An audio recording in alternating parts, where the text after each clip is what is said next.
I do hear, though, Reg, it's warm in Mobile, Alabama. Oh, yeah. And that is where Jerry and Stephen Jones are, because they are taking in the Senior Bowl because their team, as customary during this time of year, aren't playing. So they have a chance to be in Mobile watching college prospects, be able to see who might be the next members of the Dallas Cowboys. And it's the first time, Red, since Mike McCarthy, Big Mike, moved on from his offensive coordinator, Kellen Moore, that Jerry and Stephen have spoken to the media about the dismissal of Kellen Moore. And the question now, as our friends from Blogging the Boys puts out, what are some ways that this offense can improve? 4 ways, Reg, that the Cowboys offense could improve going in 2023 without Kellen Moore around anymore.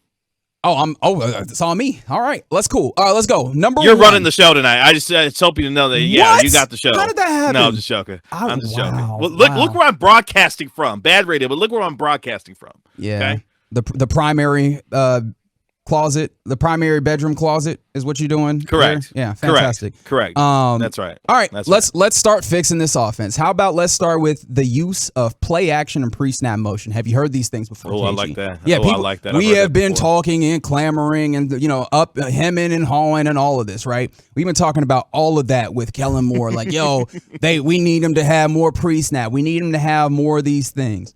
And when you look at the actual rankings in the NFL for play action, let's say, Kellen Moore in 2019, or Kellen Moore's offense rather than 2019, ranked 7th in play action. In 2020, 12th in play action. In 2021, 14th in play action. In 2022, 13th in play action, right? That did not really pass muster. 12th, 11th, 18th, and 17th, respectively, in using motion and motion at the snap. Anywhere from 16th to 31st over those 4 years, right? Like, you did not utilize those things that we have come to find out in the NFL are useful tools, right? When you have these motions, let's take, for instance, the 49ers. Does that sound like a team that's been somewhat successful, right? They utilize these things to create mismatches. There are other teams that will utilize these motions and play actions to kind of get an understanding of what that defense is doing so that you can break them down further, right? When we talk about being able to read a defense, a la Dak Prescott, some of that is giving him the opportunity to do the things that will tell him, boom, I know what's happening. There's my key. There's the thing that I'm seeing. So you're not reading in game. Something that we'll talk about later as it's not Tony Romo, Tom Brady. Tom Brady went ahead and quit his job today, right? And with that, one of the things that made him for great. The second time. There you go. One of the things that made him great was like, he could diagnose anything or whatever, right? Like, utilizing the tools that will help you see those things are necessary, and hopefully you'll see that get added. And also, it also helps to find out that when Dak Prescott has used play action, in 2016, he had the first overall passer rating when using play action. 17, he was 10th. 18th, he was 12th. 19, he was 12th. But then you look at in 2021, he was 6th when using play action. In 2022, he was 5th when you use play action, he can be a better quarterback. So when we talk about this is the quarterback that you're stuck with, regardless of how people feel about him, how about you maximize that by using some of the things that help? You know what's interesting, though, about those statistics you were rattling off there when it came to play action? Years 2016, 2021, 2022. Guess what was effective during those particular years? The damn run game. 2016, you had Ezekiel Elliott running for a bazillion yards. This year, you had the Thunder Lightning combination between Tony Pollard and Ezekiel Elliott, to Stevens' apparently delight that Ezekiel Elliott's game hasn't declined. I'm not sure what football he was watching, but whatever. The idea, though, is that you can be effective in play action as the ground game is effective as well. And for the offense to have as much balance as it needs to, both of those things in tandem have to be where they should be for Dak Prescott to be effective in that way.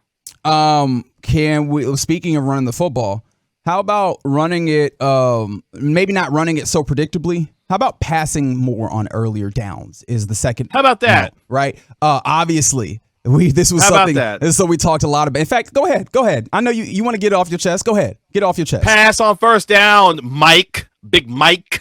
Would love to see that. Now, whether it's Brian Schottenheimer or whomever is going to be his, right-hand person calling this offense, be much more aggressive. We've seen the numbers when it comes to EPA on first down when you're throwing the football. Guess what? It's higher than when you run the football.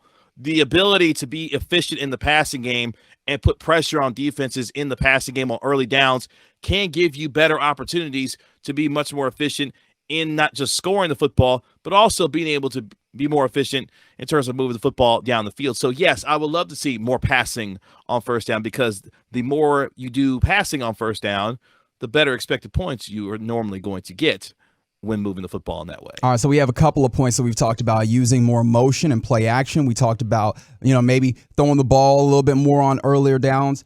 One of the things that folks have talked about is, as recently as yesterday, when we bring up Kellen Moore, they're like, oh yeah, the dude that ran them stop routes or them little hooks, or how about using a higher variance of routes, like more different routes when you get out here? That was one of the things that I know that really hit people in the chest with Kellen Moore. It's like, oh man, we see the same routes. We see these same things that feel so predictable, that you have cornerbacks, you have safeties, you have linebackers jumping what you were doing, because it feels like they know exactly what routes you're running. Yeah, the curl routes, the stop routes, all of these things that Kellen Moore was famous for, people got sick of by the time you got to the end of his tenure.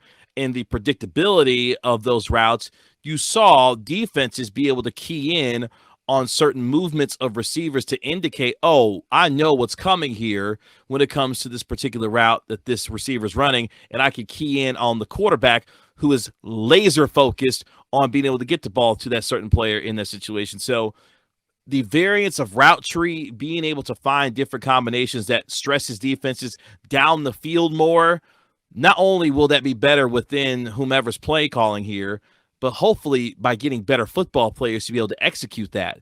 Because it apparently came to light yesterday that Michael Gallup wasn't nearly as healthy coming into this year, even coming off the torn left ACL, than we would have liked him to be.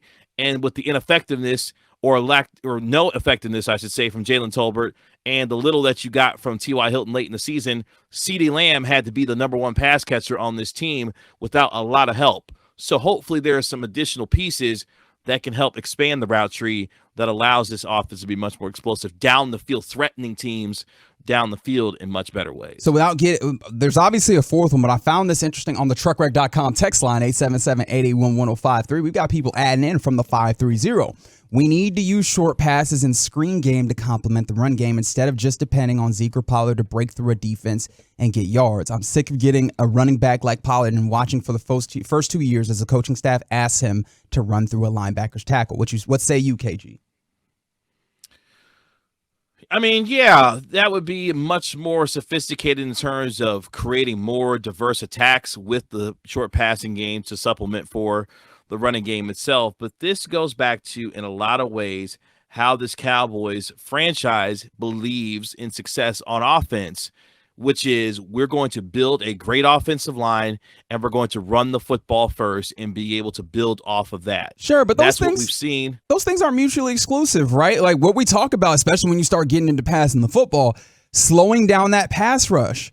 Just dumping off a screen pass right behind them slows down that pass rush. Also, one of the things that we've talked about a lot, when you have talented players, especially guys that are like Tony Pollard when he's healthy, that are like CeeDee Lamb, get the ball to them in space. Our friend Carter Freeman, big-time Oklahoma guy. I could spend a whole hour talking to him about how great CeeDee Lamb was at Oklahoma when they just got the ball to him in space and let him cook dudes. If you're a Texas fan, you remember those 2 Red River showdowns where that man was going crazy in the open space. That's kind of what a screen pass, a well-designed screen pass can do for you in time. So I do agree with that idea where it's like, look, man, get these playmakers in space and let them do the work. Almost akin to what you saw from the 49ers, not to keep going to the Niners, but that's something that they do well. They get their players in space and let those guys do the work.